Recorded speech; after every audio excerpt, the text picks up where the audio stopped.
Thursday night, the Olam stays up to learn a little later than usual. I don't think I was learning with Moshe Greenwald at that point, but he was also there in the base medrash. And we both decided to leave. We were the last two. We had finished learning, and we started walking out of the yeshiva, and we were on Saddle River Road, walking towards Maple Avenue. And we used to do this often.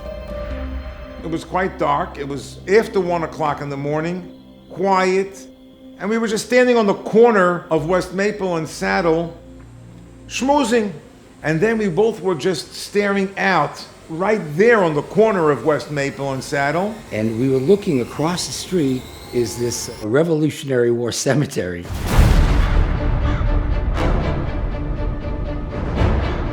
We see, like, in the moonlight, some kind of a white, shadowy thing floating above the gravestones. And we got scared. We noticed what looked like a white cloud hovering and going up and down in the middle of the cemetery. Now, we don't believe in ghosts, but it sure looked like a ghost. Moshe said to me, Arya, I gotta check this out. I said, I'm not so sure it's such a good idea. He says, this is just too intriguing. Let's see what it is. I said, listen, I'm gonna go ahead, I'm gonna cut through the place where Beis Mershallion is, and if anything happens, I'll give a big shout and I'll let you know.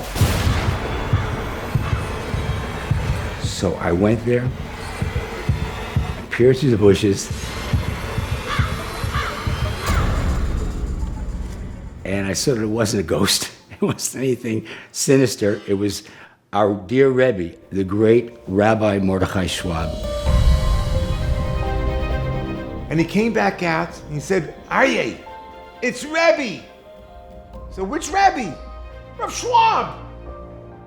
What? What's he doing? I don't know. He's going through the cemetery and bending down. So we decided to speak to Rav Schwab after Shacharis the next morning.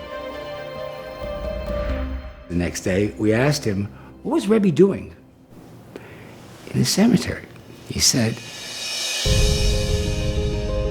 this is the Yiddish neighborhood. It's a Goyish cemetery, soldiers from the Revolutionary War, and people come to this cemetery to pay respect to these people who passed away. And I feel that the Yiddish neighborhood, it should be clean. It would be a Chil Hashem if it was left dirty before these people came.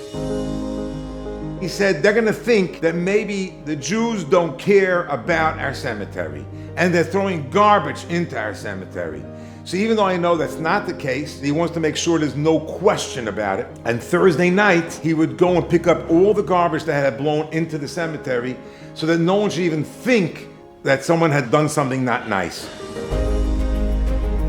Most people think Chil Hashem, I have to be careful, I shouldn't make a Chil Hashem. But let's say you're not involved, something's happening, pretty much you mind your own business.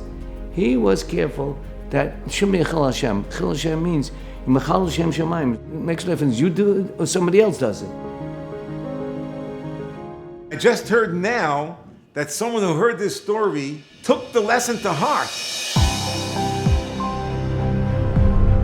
My oldest son, Naftali, is a Talmud in Yeshiva Katana Or Reuven. For second grade, he had a Rebbe, Rabbi Dov Weissman. As part of the second grade curriculum, they focus each week on a particular gadol. One week he came home and he told us about Rabbi Dov Weissman's grandfather, Rav Mordechai Schwab. Rabbi Schwab was a really big tzaddik. Rabbi Schwab used to clean up the cemetery. We live right here in Monsey. I've driven by that cemetery often. It had never occurred to me to go clean the cemetery, but when my son told us the story, I said to him, this is something that we can do too. It's my understanding that it's a veteran cemetery. People come on July 4th. So every year, slightly before July 4th, we go to Rav Mordechai Schwab's kever, we daven, and then we go and clean the cemetery. Rav Schwab had unique sensitivity to everybody. They weren't going to see him, they weren't going to know that anybody cleaned up the cemetery, but he thought about them. So the reason that we continue to do it is really for us, that we want to improve our sensitivity. Once a year we go that we should be aware, it's practice for us. So now we're approaching the Yom and the Roim. It's a Zman that we're being Mamluch HaKadosh Baruch Hu, and we're trying to follow in his ways, asking him to be a Baal Rachamim. And Rav Mordechai Schwab was a person who cared and thought about other people. Mahu afata HaKadosh Baruch Hu, you are Baal Rachamim. We have to care and be sensitive to other people's feelings. And in the schus of our behaving that way, HaKadosh Baruch Hu should shower us with the Yud Gimel Midas and give us bracha v'atzlacha and aksiva v'chasim v'toiva.